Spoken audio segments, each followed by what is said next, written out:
रियासत में राजनीति नहीं चल रही है, रियासत में गंदगी चल रही है। जितनी गंदगी आप राजनीति के अंदर तस्वर कर सकते हैं वो पूरी राजनीति के अंदर आज आपको महाराष्ट्र के अंदर देखने को मिल रही है।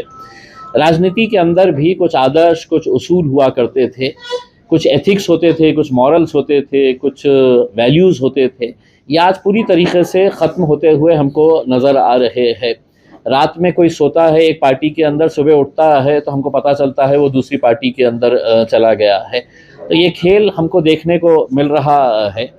और दुर्भाग्यवश ये है कि जिस भारतीय जनता पार्टी के भक्तों को ऐसा लगता था कि नरेंद्र मोदी जो है वो बहुत दूध के धुले हुए है और भ्रष्टाचार के खिलाफ अगर सबसे कोई बुलंद आवाज़ है तो वो नरेंद्र मोदी साहब है करके, जो एक हफ्ता पहले जिस एनसीपी के भ्रष्टाचार के बारे में अपने ही अंदाज के अंदर वो जब भाषण देते हैं, पूरे देश को, पूरी दुनिया को ये सुनाते हैं कि एनसीपी कितनी भ्रष्ट पार्टी है और कैसा उनका भ्रष्टाचार है, कितने का भ्रष्टाचार है, किस किस के अंदर भ्रष्टाचार है, ये पूरा भाषण में वो लोग कहते हैं। और एक हफ्ते के बाद वही भ्रष्टाचारी पार्टी को है तो अपने पास शामिल कर लेते हैं। तो हम नरेंद्र मोदी साहब से पूछना चाहेंगे, और हम पहले से ही कहते आ रहे हैं कि देश के अंदर अगर सबसे ज़्यादा घटिया और भ्रष्ट पार्टी कोई अगर होगी तो वो भारतीय जनता पार्टी है। आज आप देखेंगे कि पूरी राष्ट्रवादी कांग्रेस पूरे के पूरे जाके है तो उनके साथ मिल बैठे हैं। अभी जब निकल के आ रहे थे तो नीलम गोरे, जो जिंदगी में कभी है तो चुनकर नहीं आई है, जिंदगी में कभी चुनकर नहीं आई है, लेकिन हर वक्त विधान परिषद के अंदर जाके बैठी है। वो भी अपनी पार्टी को छोड़ के कोई दूसरा मफलर पहन के अभी बैठी हुई थी और बता रही थी कि मुझे देश का विकास कैसा करना है करके। हाँ, देश के विकास से कितनी प्रभावित हुई है। कोई प्रभावित नहीं हुई है। भारतीय जनता पार्टी इनके कनपट्टी के ऊपर बंदूक रख रही है, उनके सामने फाइल रख रही है कि देख बेटा तेरी ये फाइल है मेरे पास, उसमें आजा मेरे पास, नहीं तो तू गया अंदर। फिर कभी ईडी को छू कर डाल रहे, कभी सीबीआई को छू कर डाल रहे, कभी आईटी को छू कर डाल रहे हैं और किसी को डरा रहे हैं। इससे पहले का जो नाटक चला था वो पैसों के ताकत के ऊपर चला था, कैसा कैसा पैसे का खेल हुआ था, ये सब ने देखा है उसमें। तो मेरा यही कहना है कि एक ऐसी परिस्थिति के ऊपर लोगों को लेकर आ गए हैं कि वो ये सोचेंगे कि अब हम आखिर में देना तो किसको देना, विश्वास करना तो किसके ऊपर करना करके। अजीत पवार अपने काका को, जिसके नाम के है तो वो माला जपा करते थे, वो बोल रहा है कि 82 साल के हो गए, घर में बैठ जाओ जाके। तो राजनीति का ये स्तर हो चुका है। लोगों को अब समझना चाहिए कि सच्चाई क्या है, किसके साथ जाना चाहिए, किसके साथ नहीं जाना चाहिए करके। अब मैं समझता हूँ कि ये जो चुनाव आने वाले रहेंगे, जब भी कभी आएंगे उसके अंदर, तो महाराष्ट्र की जनता ने बहुत ही सोच समझकर अपने गुस्से का इजहार करना चाहिए उसमें। MIM यूनिफॉर्म सिविल कोड के ताल्लुक से 11 तारीख के दिन यहाँ पर एक कॉन्फ्रेंस लेने के लिए जा रही है। उस कॉन्फ्रेंस के अंदर हम बैरिस्टर असदुद्दीन अवैसी साहब आने वाले हैं और यूनिफॉर्म सिविल कोड के ताल्लुक से जितने भी अलग अलग तंजीमें हैं, ऑर्गेनाइजेशंस है और अलग अलग जाति धर्म के लोग, विशेषकर माइनॉरिटीज़ के जितने भी लोग हैं, हम उनको सबको इनवाइट कर रहे हैं। हम जो ट्राइबल्स है, जिन्होंने पूरे देश के अंदर ये ऐलान कर दिया है कि हम यूनिफॉर्म सिविल कोड किसी सूरत के अंदर एक्सेप्ट नहीं करेंगे। कल मध्य प्रदेश के अंदर उनका बहुत बड़ा एक मोर्चा निकला है और उन्होंने ये ऐलान किया है कि हम यूसीसी एक्सेप्ट नहीं करेंगे। हम क्रिश्चियन कम्युनिटी हो गई है, पारसीज़ हो गए है, सिख है, मुस्लिम्स है, ट्राइबल्स है, एससीज़ है, एसटीज़ है, इन सब को बुलाकर एक सेशन हम कंडक्ट करने वाले हैं कि यूसीसी अगर आता है तो किस तरीके से आपके जो फंडामेंटल राइट्स है, उस राइट्स के ऊपर सरकार हमला करने की कोशिश कर रही है। और यूसीसी, यूनिफॉर्म सिविल कोड, समान नागरिक कायदा लाने का पिछले हमको 9 साल से हमको ये पता था कि 2024 के इलेक्शन से पहले है तो मोदी जी है तो एक खेल खेलने वाले हैं कि देश के अंदर एक नया मुद्दा, क्योंकि जब भी उनके पास दिखाने के लिए कुछ नहीं रहता है कि मैंने गैस के सिलेंडर की कीमत 350 से 1250, कोई सवाल नहीं करना इसके बारे में। उसमें मैंने नौकरियों का वादा किया था, किसी ने भी सवाल नहीं करना नौकरियों के बारे में। उसमें आज टमाटे जो है 140 और 150 रुपए किलो बिक रहे हैं, उसके बारे में कोई चर्चा होगी ही नहीं, कोई सवाल करेगा नहीं उसमें। आज किसानों की आत्महत्या जो हो रही है उसके बारे में कोई चर्चा नहीं करेगा। आज मॉब लिंचिंग जो हो रही है, जो दिन दहाड़े कत्लेआम हो रहा है, जो एक समाज के बीच में दरार पैदा करने का जो एजेंडा लेकर वो चल रहे हैं उसमें। आज उत्तराखंड के किसी एक स्वामी ने ये ऐलान किया है कि हम उत्तराखंड के अंदर किसी भी बुद्धिस्ट को नहीं रहने देंगे, किसी भी मुसलमान को नहीं रहने देंगे, किसी भी क्रिश्चियन को हम नहीं रहने देंगे। साधु के भेष के अंदर है, वो अपने आप को धार्मिक गुरु कह रहा है और हम रहने नहीं देंगे करके। तो इन सबको हम ये पैगाम देना चाह रहे हैं, ये मुल्क तुम्हारे बाप की जागीर नहीं है। हा? हम रहेंगे, उत्तराखंड में भी रहेंगे, हम हिमाचल के अंदर भी रहेंगे, हम पूरे मुल्क के अंदर रहेंगे उसमें।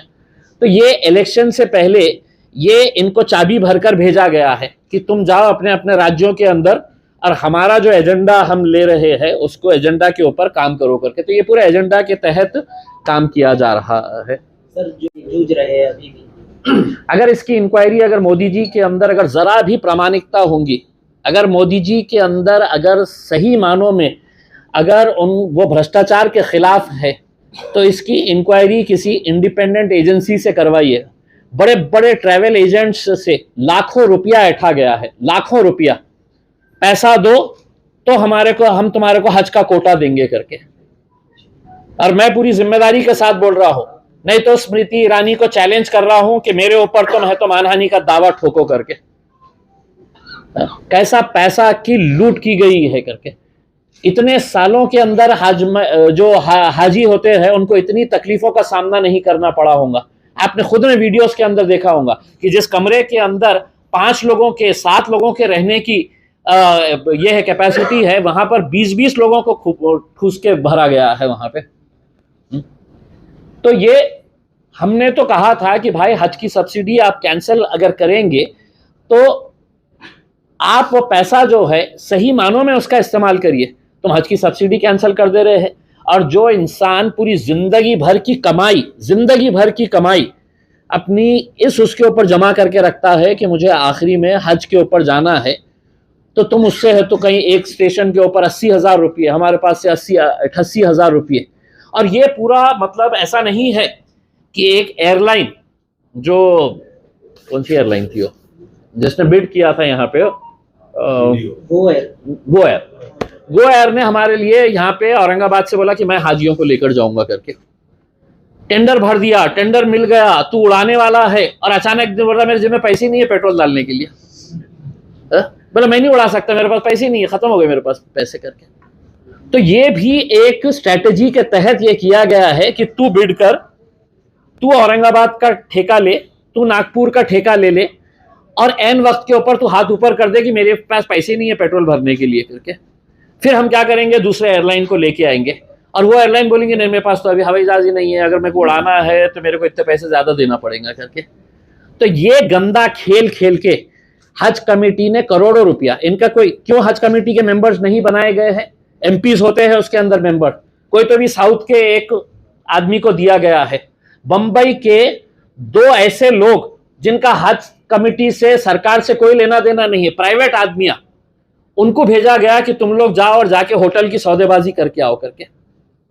2 प्राइवेट लोगों को जिनका हज कमेटी से कोई ताल्लुक नहीं, जिनका सरकार से कोई ताल्लुक नहीं, इस बार ना तो माइनॉरिटी डिपार्टमेंट के मिनिस्टर्स वहां पे गए ये देखने के लिए, हर सरकार के मिनिस्ट्री का डेलीगेशन जाता है हज से पहले ये देखने के लिए कि हमारे हाजी इस होटल के अंदर रुकेंगे, कितना डिस्टेंस है मक्का मदीना से, वहां से लोगों को कितनी सहूलत होगी। तो ये पूरा, लेकिन 2 प्राइवेट आदमियों को, और मैं पूरी जिम्मेदारी के साथ बोल रहा हूं, अगर तुमने मेरे ऊपर मानहानि का दावा नहीं किया तो ये दोनों के भी नाम भी मैं डिस्क्लोज करूंगा कि कौन लोगों ने तुम्हारे लिए, सरकार के लिए दल्लाली का काम किया है, दल्लाली का काम किए हैं वहां पे जाके। मैं तो जितने भी हाजी लोग हैं उनसे ये दरख्वास्त करूंगा कि वहां पे अल्लाह की बारगाह में दुआ करिएगा कि अल्लाह इनको नस्तो नाबूद कर दे, खत्म कर दे इनको, इनको बर्बाद कर दे, जो ये हज के लिए जो बुजुर्ग लोगों को जो तकलीफों का सामना करना पड़ा है। और इस बारे में कोई भी बोलने के लिए तैयार नहीं है, लेकिन मुझे मौका मिलेगा तो इनको पार्लियामेंट के अंदर उधेड़ के फेंकूंगा मैं। सर बताया जा रहा था कि वहाँ पर भी एक्स्ट्रा पैसे लिए गए हैं और ये जो हाजियों का पैसा है ये डायरेक्ट बीजेपी के अकाउंट में है। देखिए, मैं आपको बता रहा हूं कि ये घोटाला जो है ये कई 100 करोड़ रुपए का है, कई 100 करोड़ रुपए का। मैंने खुद ने कितने सारे बड़े बड़े ट्रैवल एजेंट्स देश भर के, जिनके पास 150 का कोटा है, 200 का कोटा है, साहब हमको जीरो कर दिए हैं, हमको दिए नहीं है। मैं बोला फिर कैसा करे है करके, तो फिर उनका एजेंट आया, बोला इतने पैसे देना तो फिर आपका एक कोटा रिलीज करेंगे करके। उसका अगर ये झूठ है तो मैं तो तुमको चुनौती कर रहा हूं, मोदी जी तुम्हारे ऊपर भ्रष्टाचार का आरोप लगा रहा हूं। तुम मुसलमानों के साथ जो ये ज्यादती किए हैं, जो स्मृति ईरानी जो माइनॉरिटी के मिनिस्टर है, तुमको चैलेंज कर रहा हूं मैं। अगर है तुम में हिम्मत तो 8 दिन के अंदर मुझे नोटिस भेज के दो। तुम भ्रष्टाचार तुमने किए हैं और करोड़ों रुपए का भ्रष्टाचार किए हैं तुमने। कहां पैसा गया है ये सब निकल कर आएगा अगर इंक्वायरी कराएंगे। लेकिन इंक्वायरी कराएगा कौन? कि जो नरेंद्र मोदी ये कहता है कि राष्ट्रवादी कांग्रेस 70,000 करोड़ रुपए का घोटाला, महाराष्ट्र बैंक घोटाला, महाराष्ट्र सिंचन घोटाला, महाराष्ट्र कौन सा घोटाला, एक खनन घोटाला, बड़ी लिस्ट लंबी है। कहां गई वो लिस्ट? जो प्रधानमंत्री भ्रष्टाचार का समर्थन करने वाला है उससे हम कैसे उम्मीद करेंगे? अब सिर्फ उम्मीद यही करेंगे कि हाजियों हाथ उठाओ हरम शरीफ में और दुआ करो कि अल्लाह इनको अपनी जगह दिखा दे। जो तुम्हारे साथ ज्यादती हुई है बस अल्लाह की बारगाह के अंदर दुआ करो इनके लिए। सर वक्फ बोर्ड की मीटिंग के अंदर बहुत अच्छे अच्छे फैसले लिए हैं। एक तो पहले ये है कि पूरे वक्फ बोर्ड के अंदर अभी तक 38 लोग काम कर रहे थे, अब उसका रिक्रूटमेंट का प्रोसेस स्टार्ट हो रहा है। पहले फेज़ के अंदर कुछ 60 लोगों को लिया जा रहा है। और पहले होता ये था कि कोई मेंबर का रिश्तेदार है, मेंबर ने रिकमेंड कर डाला, उसको ले लें करके। अब हमने ये तय किए है कि जितने भी वक्फ बोर्ड के रिक्रूटमेंट्स होंगे एक एग्ज़ाम के ज़रिए होंगे, और एग्ज़ाम भी वक्फ बोर्ड नहीं कंडक्ट करेगा। एक या तो TCS नाम की एक बहुत प्रतिष्ठित कंपनी है या दूसरी एक कंपनी है, वो दोनों मिलके है तो एग्ज़ाम कंडक्ट करेंगे। और उस एग्ज़ाम के बेसिस के ऊपर, क्योंकि वक्फ बोर्ड के अंदर हम भी चाह रहे हैं कि प्रोफेशनल लोग बच्चे आए, उनको नौकरियां लगे, ताकि वक्फ बोर्ड को और ज़्यादा बेहतर बनाया जा सके है करके। हम कुछ रोल मॉडल्स के लिए वक्फ बोर्ड की प्रॉपर्टी के ताल्लुक से हमने परभनी के अंदर एक प्रोजेक्ट को हाथ में लिए है कि जहाँ पर है तो वक्फ की प्रॉपर्टी को डेवलप किया जा सके करके। हम जो यहाँ की मांडकी की जो ज़मीन है वहाँ पे हमने खाली करवाए थे जाके, वहाँ पे पता चला है कि फिर से वहाँ पे जाके लोग बैठ जा रहे हैं। तो हमने पुलिस को लेटर लिख रहे हैं, हम कोर्ट के अंदर है तो इसके अंदर जा रहे हैं कि ये ज़मीन का फैसला जब तक नहीं होता है तब तक है तो इसके अंदर है तो किसी भी तरह की किसी को भी इजाज़त नहीं मिलनी चाहिए। गठबंधन हो रहे हैं तो क्या आपका भी गठबंधन वंचित के साथ? मेरा गठबंधन तुम्हारे साथ रहेगा सिर्फ। तुम मुझे साथ देते रहो उसके अंदर। ये बाकी के ये पूरे सिर्फ मीडिया मेरे साथ में रहा ना तो बाकी के इनको तो सबको नंगा करके छोड़ डालूंगा इंशाअल्लाह उसके अंदर। आता राहिला काय रे बाबा? कोण कुठे चालले आम्हाला माहित नाही आहे। क्या है कि अब देखो सत्ता के लालच के अंदर कौन कहाँ चले जाएगा किसी को कोई बोल नहीं सकते है उसमें। और जो परिवर्तन हो रहे हैं उसमें मुझे तो ये लग रहा है कि आने वाले दिनों के अंदर इम्तियाज जलील भी मुख्यमंत्री बन के आ सकता है। काही शक्य झालेला आहे आता उसमें। तुम्ही कपाळावर हात मारून घेतला, एवढं विचित्र राजकारण झालं, संताप होते सगळं या सगळ्या घडामोडी। मग काय आहे म्हणजे तुम्ही बघा ना उसमें। आता मी नीलम गोरेंच्या बाबतीत हे बोललो होतो की पुण्यामध्ये दादोजी कोंडजेचा जेव्हा प्रकरण सुरू होता तर त्यावेळी हीच नीलम गोरेंची रेकॉर्डिंग पोलिसांनी केली होती, मी नाही केलं होतं। आणि ते फोनवर काय बोलत होते की आपल्याला कुठे कुठे गाड्या जाळायच्या आहे, स्वारगेटला आपल्याला बसेसला जाळायचे आहे, एक्सप्रेसवेला आपल्याला जाम करायचे आहे। त्याच्या बाबतीत कोणी बोलत नाही. म्हणजे मला तर असं वाटतं की त्यांनीही ते फाईल काढली असेल कि ताई तुमची ये फाइल काढू का आम्ही. अब आप देखिए ना, सोचिएगा कि किस लेवल के ऊपर राजनीति चली गई है कि कौन कहाँ कैसा चल रहा है, किसी को कुछ पता नहीं है. तो खेद तो होता है कि मतलब इतनी घटिया राजनीति महाराष्ट्र. और ये वही नेता है जो भाषण देने के लिए जब खड़े रहेंगे ना तो शुरुआत कैसे करेंगे, महाराष्ट्र राज्य, छत्रपती शिवाजी महाराज, छत्रपती शाहू महाराज, फुले शाहू आंबेडकरांचा महाराष्ट्र. हे संस्कृती होती का महाराष्ट्राची. काहीतरी नीती मूल्य होते ना, ते कुठून आणलेली आहे आपण, हे याच्या बाबतीत लोकांनी विचार करण्याची आवश्यकता आहे मला असं वाटतं. औरंगाबाद तब्दीली नहीं होगा. बंदूक अगर होंगी तो तुमको उड़ा देंगे अभी यहाँ पे. बस कर दो, कितना पूछोगे तुम मेरे से, बस कर दो. बस बाकी के मुद्दे चला. हज हाउस के बारे में देखिए, मैं पिछले बार जब गया था मैंने खुद ने तो देवेंद्र फडणवीस साहब और एकनाथ शिंदे साहब के साथ पूरी मीटिंग के अंदर ये कहा था कि साहब हमारा हज हाउस बन के तैयार है, उसका उद्घाटन आप कर लीजिएगा करके. उन्होंने मुझसे कहा कि हम दोनों आना चाहेंगे करके. मैं बोला आप पूरा मंत्रिमंडल भी लेके आ गए तो हमको कोई प्रॉब्लम नहीं है करके उसमें. लेकिन वो अभी तक उद्घाटन का समय नहीं दे रहे हैं. हमारा उनसे यही कहना है कि अब हाजी वापस आ रहे हैं, उससे पहले अगर ये फ्लाइट से पहले अगर उद्घाटन अगर हो जाता है, और बोल नहीं सकते हैं कि आज आप मुख्यमंत्री है कल रहते क्या नहीं रहते हैं करके, तो जितनी जल्दी है तो कैंची लेके घूमिएगा.